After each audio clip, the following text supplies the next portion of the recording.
Bonsoir ou bonjour, je ne sais pas. Bienvenue au petit journal mauricien.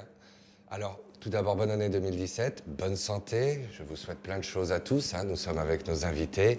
Sandrine, qui m'a suivi pour la bonne et simple raison que c'est ma compagne. Et puis aussi qu'elle travaille dans l'émission. Didier, qui est là et qui est aussi... il y a une petite ambiguïté, mais on n'en parlera pas. Et puis Rabin, comme Rabin Jacob, qui va nous faire le plaisir de nous rejoindre. Mais avant tout, nous aimerions parler quand même des bonnes résolutions et des bonnes intentions de 2017. La mienne étant de m'installer ici. Je vous le dis tout de suite, je ne supporte plus la France, les Français, les politiques, les chômeurs. Je déteste absolument tout le monde. Les riches, les pauvres, je n'aime plus personne. Et ici, il y a quelque chose d'accueillant, chaleureux, avec un esprit bienveillant.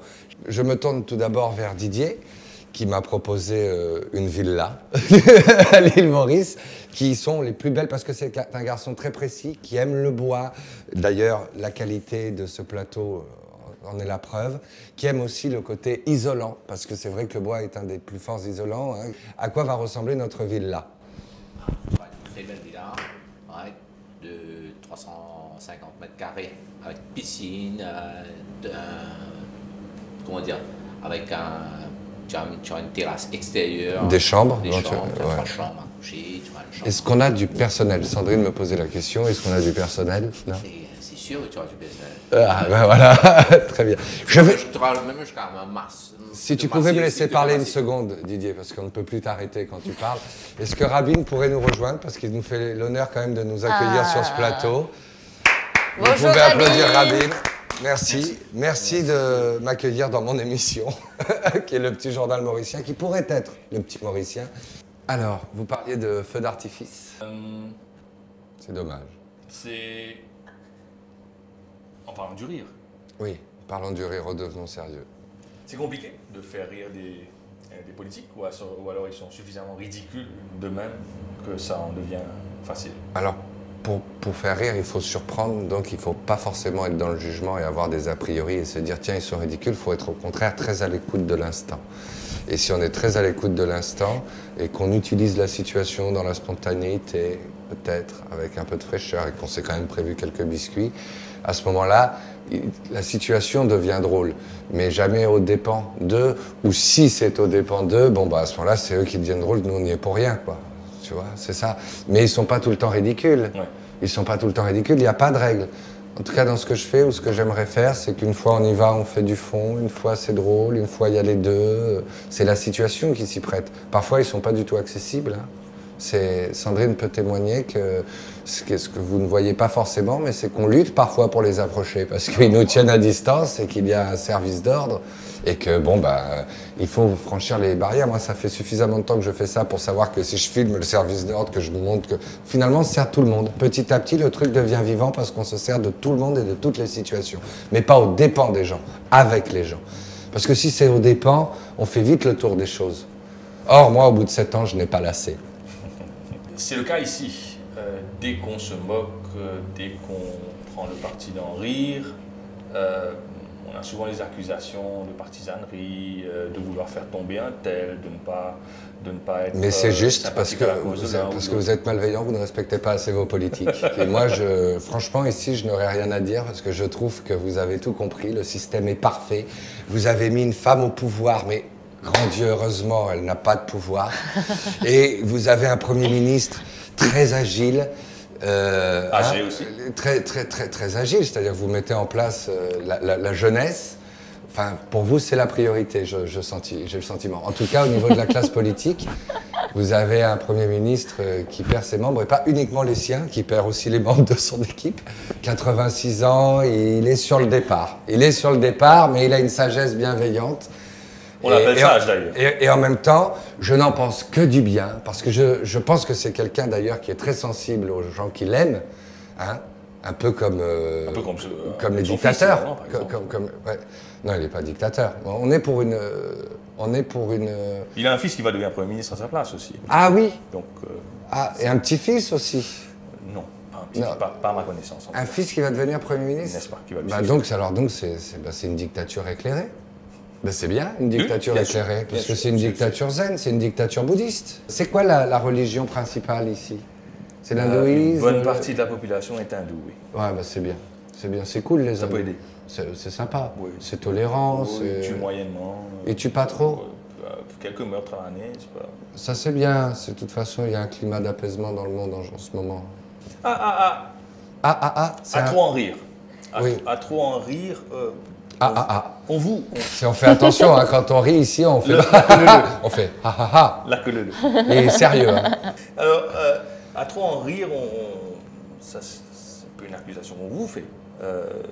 C'est Je vais y aller. Merci, j'étais en vacances. De trivialiser la politique, de rendre sympathique ceux qui ne sont pas nécessairement sympathiques aux yeux. Mais un journaliste, il se doit d'être neutre, il se doit pas de juger qui je suis, moi, pour savoir qui est sympathique, qui est pas sympathique. Les castes, les clichés parisiens, la presse. Alors on dit qu'un tel est ceci, un tel est ceci. Moi, je regarde. La force d'un créateur est simplement de constater. Je vois tous les jours. Aujourd'hui, il y a 30% de gens qui votent Marine Le Pen. Est-ce que c'est 30% de cons? Est-ce que j'aime Marine Le Pen pour autant? Non, j'essaye de comprendre. Je creuse, je gratte, je n'ai pas les réponses. Je suis un des rares journalistes qui n'a pas les réponses à ces questions. Les autres journalistes, les pros, ceux qui nous donnent, ils ont les réponses. Bon, je viens vous voir, je fais genre, je m'intéresse à vous, mais je sais déjà que vous êtes le diable. Donc on n'évolue pas dans une société comme ça. La vie, c'est le mouvement. Donc il faut être dans une société en mouvement. Et nous, avec nos belles vanités bien ronflantes de Français bien riches, de gens de télé, de gens de politique et tout ça, on fige les choses parce qu'on a peur de perdre. Je ris, je mets du fond, je pose des questions, j'essaye de pas être anticipé. Si j'arrive et que je suis monsieur petite blague, il m'évite et puis paf, et le truc est fini. Alors donc je pose une question sérieuse. S'ils répondent pas, ils ont l'air de cons, donc ils sont obligés de répondre. Il n'y a rien de figé dans le marbre. Alors donc le journalisme politique pratiqué avec humour arrive à faire ressortir plus de choses que le journalisme politique classique à la papa, à la C'est vrai, ça c'est vrai, mais c'est pas pour ça qu'on le relève. C'est pas pour ça qu'on le relève, mais l'humour, encore une fois, le mouvement, la vie, l'humeur, ça révèle des aspects de leur personnalité, puis ça les rend peut-être parfois plus sympathiques, plus humains, parce que là aussi, coller des étiquettes, les politiques c'est des cons, non, les politiques c'est des humains, ils mangent, ils sont sympas, on peut avoir passé un moment avec eux. Tu vois, par exemple Marine Le Pen, si Marine Le Pen sort et qu'il dit il pleut alors qu'il pleut, quelqu'un de sensé dirait oui c'est vrai, il pleut Marine, mais si en France on dit oui il pleut Marine, il est d'accord avec elle, regardez c'est le diable, ça y est, montrons-le du doigt. Et si elle dit qu'il pleut, on peut dire qu'il pleut, non? Bon, et puis, après, il y a des constats. Moi, je ne crois pas aux solutions. Je ne suis pas un politique. Je ne dois pas changer le pays. Je ne dois pas adhérer aux opinions de l'un ou de l'autre. Et en plus, la politique, je m'en tape. Moi, à la place, je suis comédien. Donc, je m'amuse avec eux, je rigole, je crée une autre relation. Je les écoute, je mets le doigt sur les incohérences, je les connais un petit peu. Mais je ne suis pas là pour donner des leçons. Mais je ne connais pas l'avenir. Je suis un tout petit monsieur qui présente un tout petit journal avec une grande chroniqueuse. Alors en parlant de se prendre des choses dans la figure à l'avenir, quoi qu'il arrive en avril 2017, on en rira. Il faudra en rire. Ben oui. Pourquoi je ne vais pas me placer en arbitre des élégances et moralisateur? C'est Marine Le Pen. Non, c'est Marine Le Pen. Et on dira c'est les Français donc on votait Marine Le Pen. Moi je sais pas. Est-ce qu'il y a un vote qui pourra nous faire la fête dans les rues de Paris, quoi, en disant tiens, la gauche est au pouvoir, comme en 81, on se berce d'illusions, de liberté, tout ça. Là, si on a le choix entre Fillon, Marine Le Pen, et puis à gauche, donc il n'y aura pas de gauche parce que ça risque de se faire entre les deux, il y a l'espoir Macron, dans lequel on ne croit absolument pas, mais qui est plus mignon, plus frais, plus spontané. Ça ne va pas du tout pour le pays, mais au moins ce serait... Oui, ce serait... Il est plus frais, non? Il a une jolie petite peau de pêche, un joli sourire. Il faudrait qu'il vienne bronzer un peu à Maurice. Oui, on l'amènera. S'il est président, je lui offre une semaine à Maurice la semaine qui suit. Sur n'importe quel plateau français, on m'aurait posé beaucoup plus de questions à Sandrine qu'à moi. Ah. Regarde. Je démarre depuis septembre, donc il n'est pas forcément évident. Il est neuf en tout cas, ça c'est chouette. Mais il y a encore beaucoup de découvertes et d'intimidation aussi. Parce que même si on a envie de rire et que les politiques sont parfois risibles, c'est quand même aussi nos politiques. Et on fait comment pour contourner ça? Elle est beaucoup plus intelligente que belle, tu vois. Elle n'est pas dupe du rapport factice. Et on fait comment pour contourner ça? Il faut un peu de temps, un peu d'assurance, un peu de confiance et beaucoup, beaucoup de travail. C'est dire si elle est Parce qu'il faut être beaucoup plus crédible dans le milieu c'est pas vrai, elle faut rien. de la politique. C'est moi qui lui ai écrit toutes les questions. D'ailleurs, nos femmes politiques, je pense qu'elles en souffrent beaucoup plus que les femmes journalistes. Elles ont du mal à s'imposer, à être prises au sérieux. Quand elles parlent, on fait des bruits de poule à l'Assemblée nationale. Enfin, c'est quand même...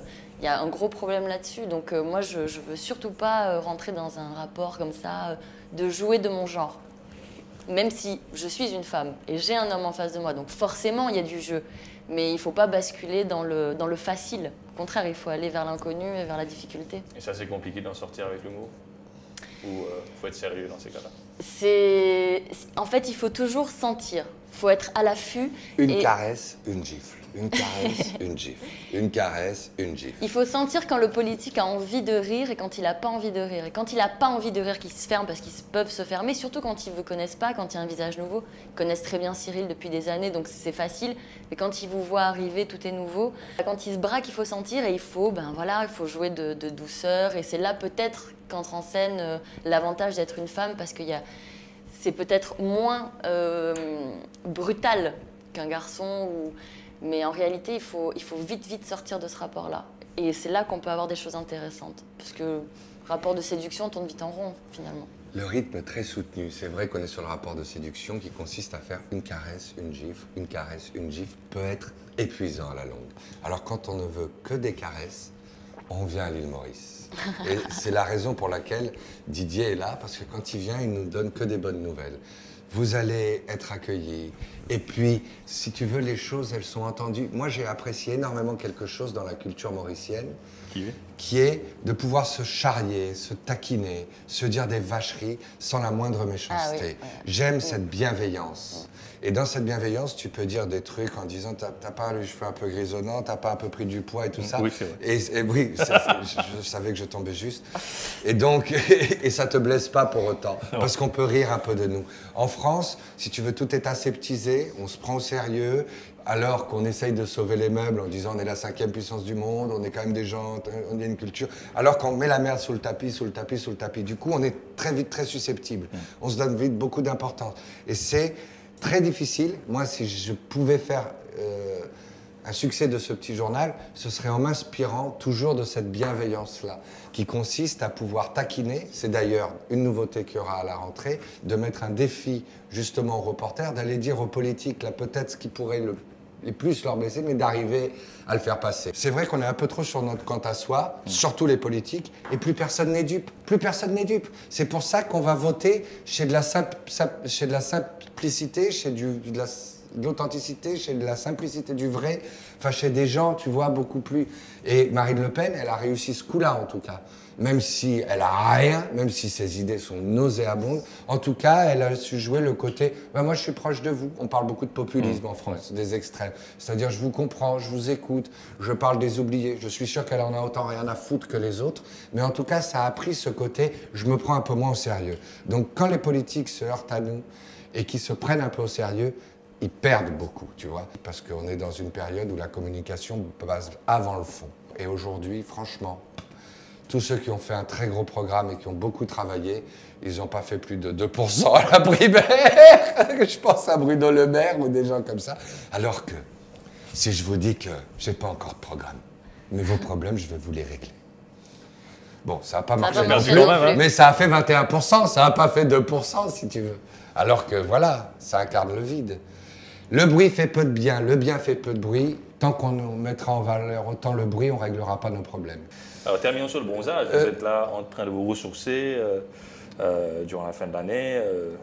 La rentrée s'annonce comment pour votre émission? Qu'est-ce que vous prévoyez de neuf, de nouveau? Bien sûr, ce n'est pas la grande rentrée de septembre déjà, mais déjà pour la rentrée de l'an. Eh ben, plus d'aisance, plus de rire justement, plus d'humeur, essayer peut-être d'avoir un décor avec un bureau, un canapé plus joli, partager des moments avec mes chroniqueurs, décrire l'actualité, parler un peu. Mais il y a un petit inconvénient dans cette émission, c'est qu'elle est courte maintenant. Et donc si on veut parler d'autre chose que de politique, être efficace, il n'y a pas encore, vu qu'on démarre, de chronique vraiment sur laquelle on puisse se reposer en disant ça c'est drôle, ça marche, ça fonctionne. Si ce n'est quand je vais encore, moi, de temps en temps sur le terrain, parfois on sort des chroniques qui surprennent un peu.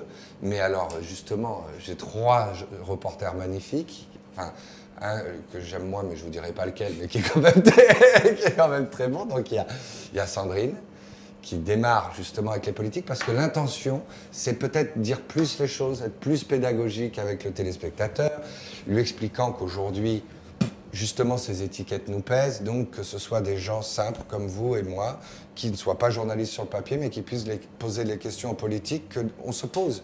Vous voyez bien que c'est assez excluant quand on se retrouve avec un politique et un journaliste qui, pour avoir l'air intelligent, attaque sur la Syrie, sur Daesh, sur la Russie, sur Poutine et tout ça.